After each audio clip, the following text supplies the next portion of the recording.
37 foi que inaugurou entre nós esta figura, os serviços de registros públicos de que trata a lei número 6.015, observados os prazos e condições previstas em regulamento, instituirão um sistema de registro eletrônico. Nós dormimos e acordamos com a medida provisória, impondo o prazo de 5 anos para o registro eletrônico no país. No país, não em São Paulo. O escopo os serviços de registros públicos. Está aqui o presidente do Colégio Notarial de São Paulo, o Biratã Pereira Guimarães, a quem eu rendo minhas homenagens. Vocês não estão no escopo disso aqui, mas acho que deveriam, estão indiretamente ligados, como nós vamos verificar, no intercâmbio de informações. A Lei 6.015 previu a recepção e a expedição de informações em formatos eletrônicos. Como os notários são, em regra, os nossos maiores consumidores de informações, e nós somos, em contrapartida, os maiores os registradores que registram o maior volume de títulos que provém dos notários, eu acho que nós temos que estar atentos a isso. Mas o registro civil também, Bia. O registrador civil está aqui, ele tem que se movimentar, ele tem que pensar em padrões tecnológicos, em modernização do seu acervo, mas isso de maneira coordenada. Logicamente, o RTD também, o Registro Civil de Pessoas Jurídicas. A regulamentação, esse é o calcanhar de Aquiles, a quem compete? Eu já lhes adianto a minha conclusão, compete ao Poder Judiciário, pelas razões que eu vou dizer logo em seguida. Outro problema que a gente vai ter que enfrentar é a questão dos 5 anos.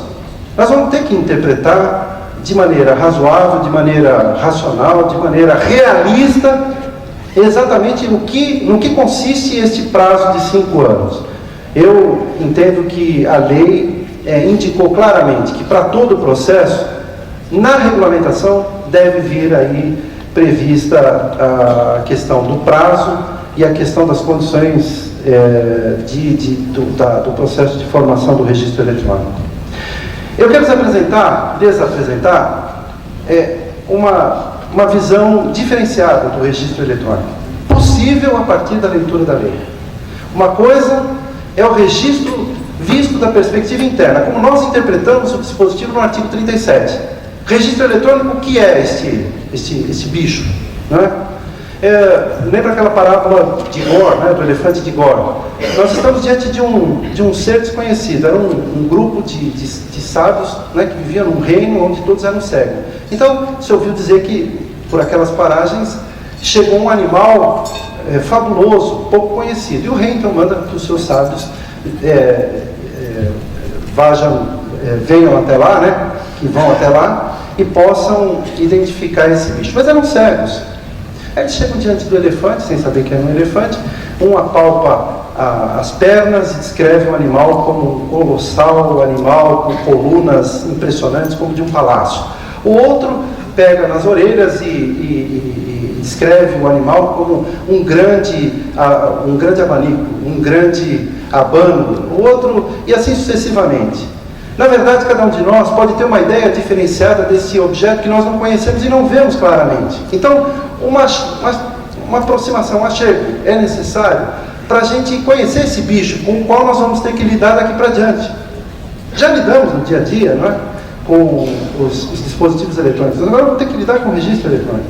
Mas nos ajuda muito em entender que ele pode ser percebido de uma perspectiva interna e também de uma perspectiva externa, porque a lei teve a preocupação de universalizar o acesso. Tanto é que tem um dispositivo, se não me engano, 41, que fala que os cartórios disponibilizarão à Administração Pública Federal o acesso aos seus bancos de dados sem ônus quaisquer. Né? Muito bem. Da perspectiva interna, nós teremos, isso é uma conclusão que a gente deriva da lei, não é que esteja expressamente previsto. Não falo em registro eletrônico, a inespecificidade da lei pode levar a qualquer tipo de construção. Inclusive a ideia de que o registro eletrônico só existe eletrônico para quem consulte, e não para quem faça a gestão do documento do lado de cá do balcão. Será inteiramente eletrônico? Sim, será eletrônico, porque as informações que se exigem do registro serão eletrônicas. Então vamos começar aqui pelo aspecto da perspectiva externa, já que eu estou falando dela. Protocolo eletrônico. Ora, não vai interessar para ninguém se os livros tradicionais estão mantidos ou não dentro do cartório para ele fazer a apresentação do título no guichê eletrônico. na ventanilha eletrônica, como dizem os espanhóis. Você pode apresentar em qualquer ponto do país o documento. Está previsto o protocolo eletrônico. Claro, tem que ter regulamentação, carimbo de tempo, assinatura digital, o documento tem que ser eletrônico, etc, etc. Está previsto no artigo 17, parágrafo único da lei, a recepção de informações. Não só a apresentação de títulos. Demandas podem ser endereçadas ao cartório como requisição de informações, mas também está prevista, nesse mesmo dispositivo, expedição de certidões e fornecimento de informações. E fornecimento de informações ao Poder Executivo Federal e à Administração Pública Federal. Olha, o que o cidadão quer, o que a administração pública necessita, o que o mercado exige, na verdade, é informação. Dessa perspectiva, se o registro imobiliário ou os seus órgãos colegiados proporcionarem esse tipo de veiculação, nós teremos atingido esse tipo de intermediação eletrônica, nós teremos atingido o objetivo do registro eletrônico. Mas será que é só isso, o registro eletrônico? Será que nós não temos que pegar e dilagar e tentar uma interpretação que possa favorecer um amplo processo de modernização do registro eletrônico visto da perspectiva interna? Vejamos então da perspectiva interna. Um registro estruturado, um registro eletrônico estruturado. Isso é muito importante. Por que a gente fala estruturado? Porque muita gente acredita que o registro eletrônico é digitalização de papel. Não é isto tão somente. É também. A digitalização é um processo importante, mas não esgota a ideia do registro eletrônico. O registro eletrônico é muito mais do que isso. Está previsto na lei, além do registro eletrônico, a digitalização de livros e documentos. Isso daqui tem um interesse muito particular na região da Amazônia Legal, porque a própria administração pública perdeu os documentos que ela expediu.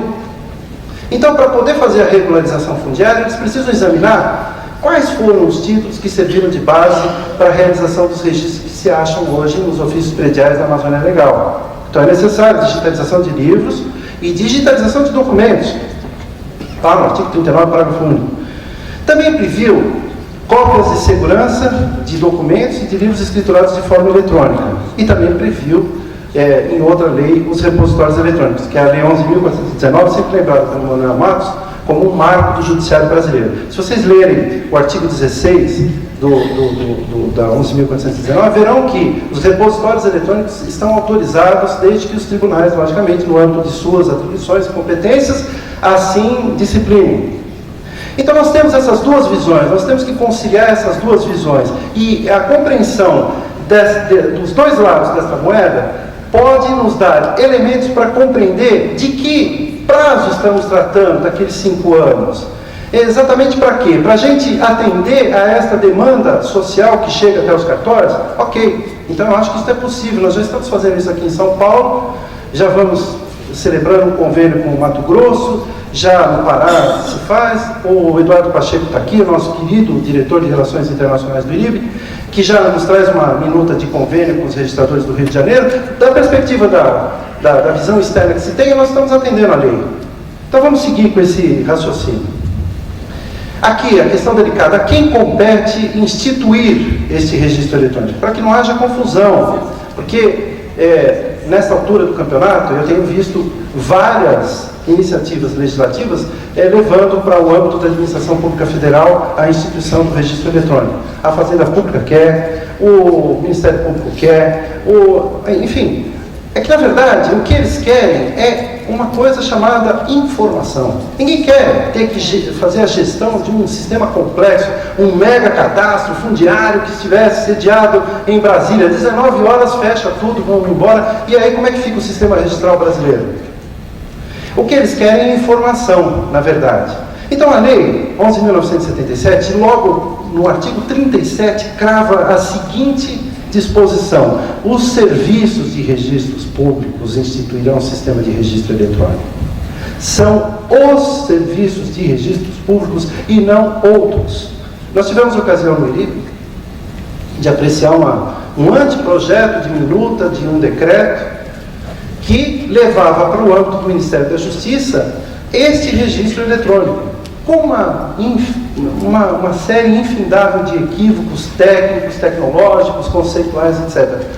Então nós tivemos que fazer um parecer que foi encaminhado, não sei, afinal de contas, qual foi o destino daquele parecer, para as autoridades públicas para dizer, olha, este caminho não é um caminho, né? A lei não diz que deva ser feito pela Fazenda Pública Federal, pela AGU, por exemplo. São serviços de registro público que têm o encargo e a responsabilidade de instituir e de manter, logicamente, não é, o serviço. A Lei 6.015 não discrepa. Os oficiais devem manter com segurança os livros e documentos. Agora nós estamos falando de documentos e livros, mas é evidente que nós teremos livros eletronicamente lavrados. Está na lei, a lei fala, livros eletrônicos e documentos eletrônicos também. Então aqui, esta interpretação que se faz, ela é adequada, ou seja, os oficiais devem manter e responder pela ordem e conservação de todos os livros e documentos, sejam eles em papel, sejam eles em outros formatos autorizados em lei.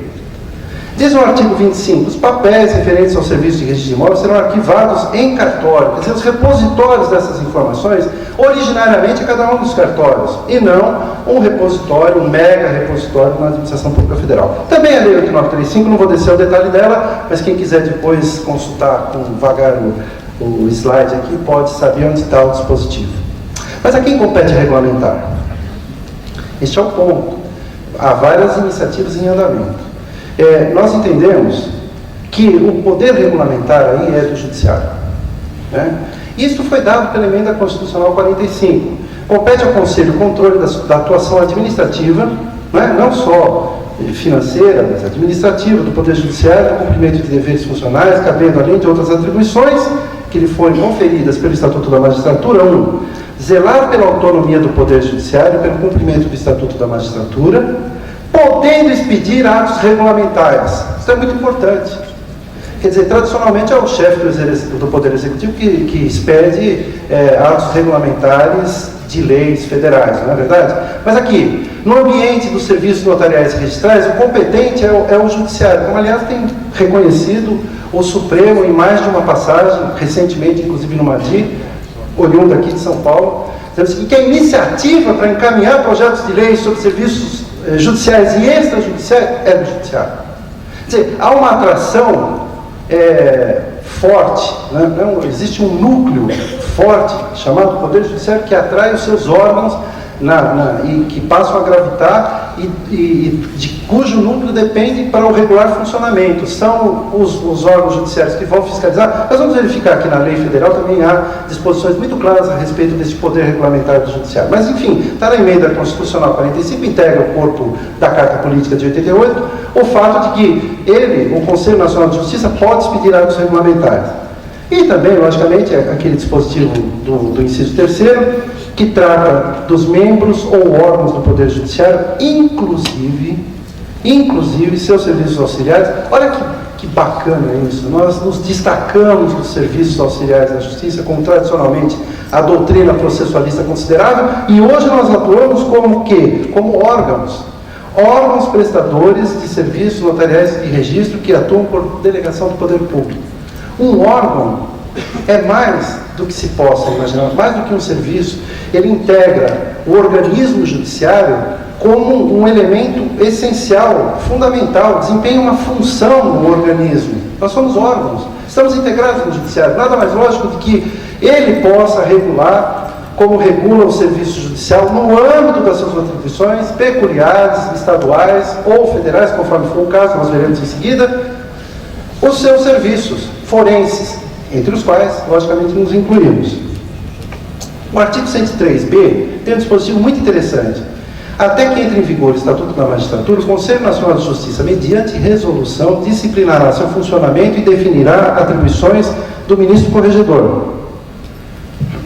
Nós vamos verificar que entre as atribuições do ministro corregedor há disposições de modernização dos serviços notariais e registrais, dos órgãos, prestadores de serviços notariais e registrais. Mas compete ao plenário do CNJ, nos termos do artigo 4º do regimento interno daquele órgão judiciário, desenvolver cadastro de dados com informações geradas pelos órgãos prestadores de serviços judiciais, notariais e de registro. Isto aqui foi aprovado por resolução. Então vamos entrar um pouco no registro eletrônico de imóveis. Ao Corregedor Nacional de Justiça, por outro lado, compete expedir recomendações provimentos, instruções, orientações e outros atos administrativos, normativos, acerca do aperfeiçoamento das atividades dos órgãos do Poder Judiciário, de seus serviços auxiliares e dos serviços notariais e de registro.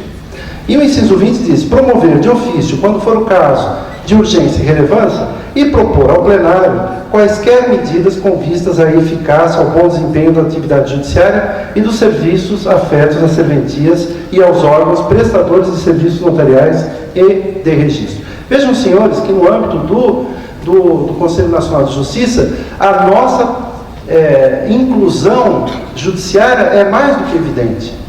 É mais do que evidente. A partir daquela emenda constitucional 45, não há qualquer dúvida, seja no âmbito judiciário, seja no âmbito extrajudicial, que nós integramos como órgãos essa galáxia judiciária. Nós estamos ali naquele sistema gravitando o sol, que é o Poder Judiciário. Mas olha só, o CPC também prevê, naquela lei que o Manuel homenageou aqui, que os tribunais, no âmbito de sua respectiva jurisdição, poderão disciplinar a prática e comunicação oficial dos atos processuais por meios eletrônicos, atendidos os requisitos da ICB Brasil. Mas o 659, nosso conhecido dispositivo que trata da penhora, no parágrafo 6º, diz que, obedecidas as normas de segurança que foram instituídas por quem? Por quem? Pelos tribunais. Poderá determinar a penhora de bens imóveis que podem ser realizadas por meios eletrônicos. Está aqui o fundamento legal para a regulação que se fez aqui no estado de São Paulo da penhora online.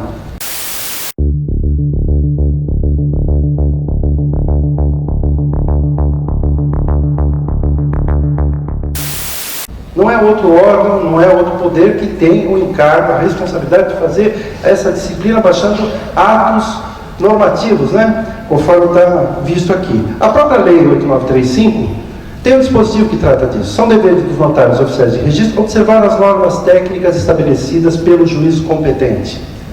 Quer dizer, essa redação aberta, ela pode se encaixar perfeitamente com a disciplina hoje do CNJ. Existe uma competência legal para disciplinar, como nós vimos, a atividade notarial e registral. A própria Lei 11.419, que trata do processo eletrônico, trata dos livros, dos repositórios de órgãos, dos órgãos, aí incluídos nós, do Poder Judiciário. Esses livros e demais repositórios poderão ser gerados e armazenados em meio totalmente eletrônico. Os órgãos do Poder Judiciário regulamentarão essa lei. Muito bem. Deixa eu enfrentar aqui o problema do prazo. Eu já sei que está bastante adiantado o horário, mas acho importante a gente enfrentar isso aqui. Nós temos 5 anos para fazer isso. Ora, nós vamos ter que fazer tudo isso em 5 anos. Vejam, os atos registrais praticados a partir da vigência da lei serão inseridos no sistema de registro eletrônico no prazo de 5 anos. Serão inseridos. Vejam só essa expressão. No prazo de 5 anos a contar da publicação da lei. Olha, nós temos que verificar na lei que existe uma regulamentação geral. Que nós estamos pendentes dessa regulamentação ainda. Ela está prevista no artigo 37, no artigo 38, no artigo 40, no artigo 41. Nós vimos que o poder competente para normatizar é o judiciário. Então nós estamos aqui na expectativa de que uma regulação uniforme, de caráter nacional, venha a lume para regular as nossas atividades no que diz respeito à implementação do registro eletrônico no país.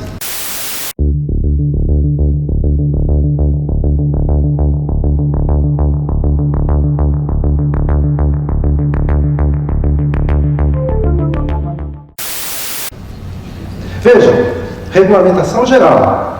Também está dito ali no artigo 37, se vocês forem ler, que esta regulamentação vai fixar os prazos e condições do registro eletrônico.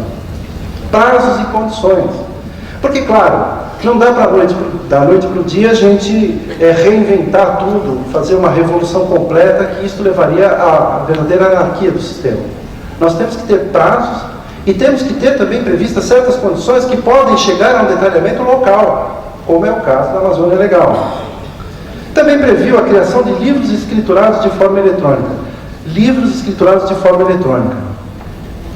Isso é muito importante, nós vamos explorar isso aqui um pouquinho mais.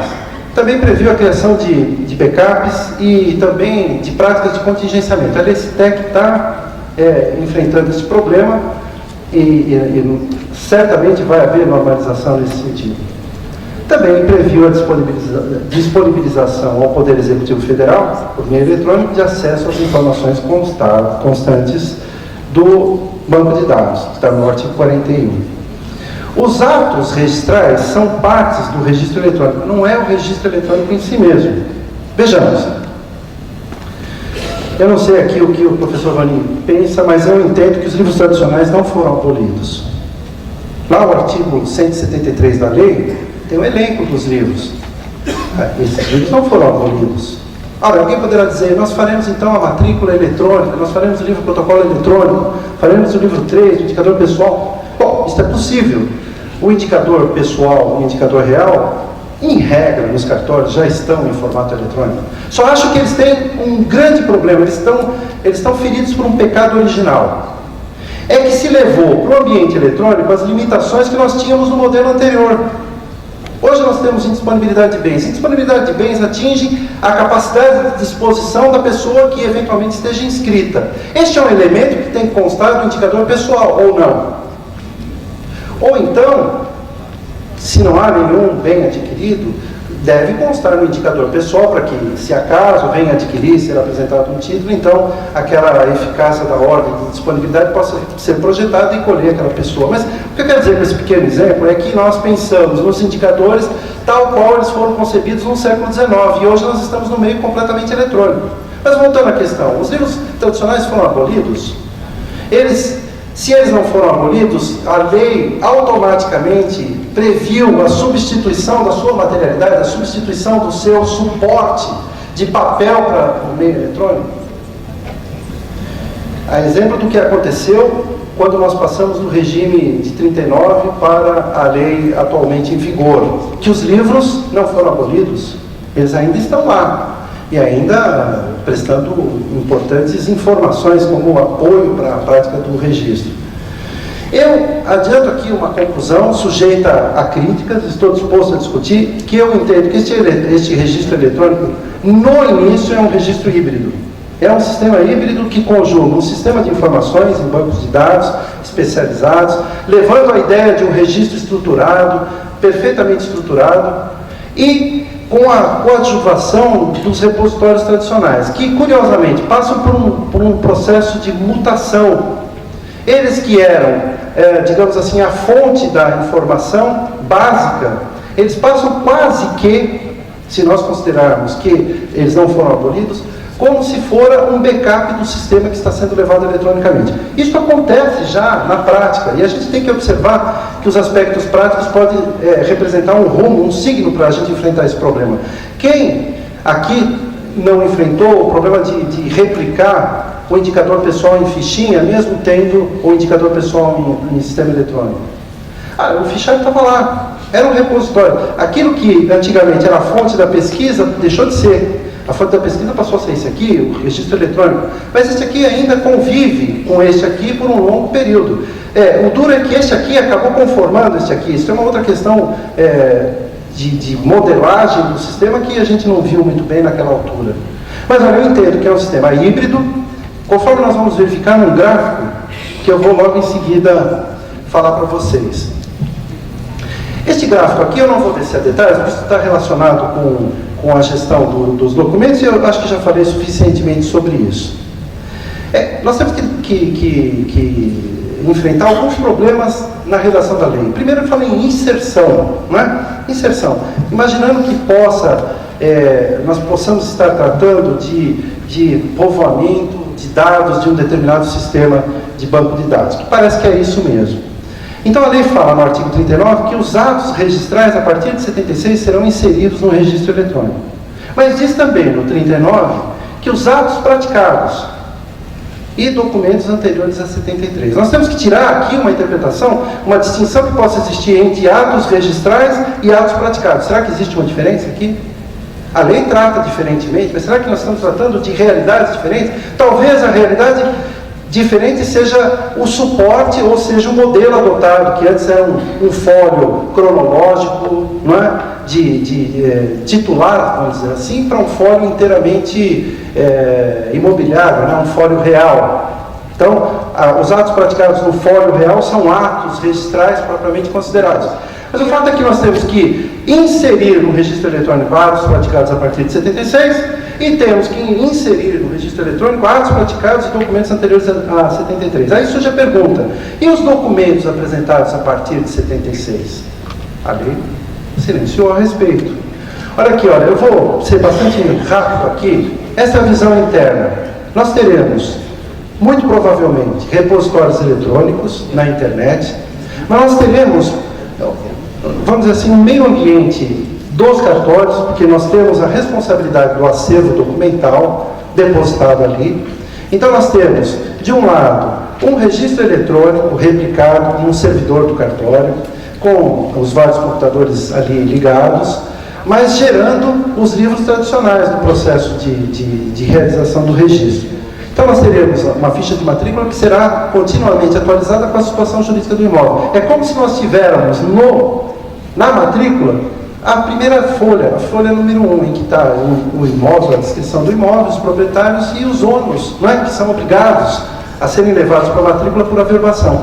Na última página sempre teremos a atualização da situação jurídica, sem a necessidade de fazer, na regra do procedimento, uma investigação retrospectiva que a cada dia que passa se tornará mais e mais problemática, pelo volume de informações que vão se acumulando. Muito bem, mas isso daqui também vai gerar um subproduto que vai alimentar o círculo registral, que é o repositório eletrônico que vai permitir o acesso às informações que estão armazenadas em cada uma das unidades do registro imobiliário brasileiro espraiados aqui no território nacional. Nós temos, logicamente, uma visão externa. Quer dizer, não tem que entender muito bem o que está lá dentro. O que o usuário da ASP, o que o mercado imobiliário, o que os tribunais estaduais, o crédito imobiliário, a Justiça do Trabalho, Fazenda Nacional, blá, blá, blá, blá, o que eles necessitam é de informação.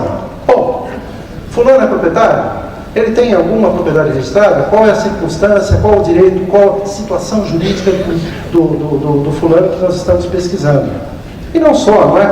Aqui também existem transações. Deveria ter uma setinha, que não saiu aqui, que a comunicação é uma infovia. Ela envia, mas recebe também. É uma infovia, uma nova Roma se estabelecendo. Quer dizer, todos os caminhos levam a Roma. Todos os caminhos aqui eletrônicos levam ao registro eletrônico. É isso mesmo de que se trata. Muito bem, meus amigos, os cartórios não perecem jamais. Esta é a mensagem que eu gostaria de trazer para vocês. Agradeço a paciência de terem me aturado até esta hora da tarde. Muito obrigado.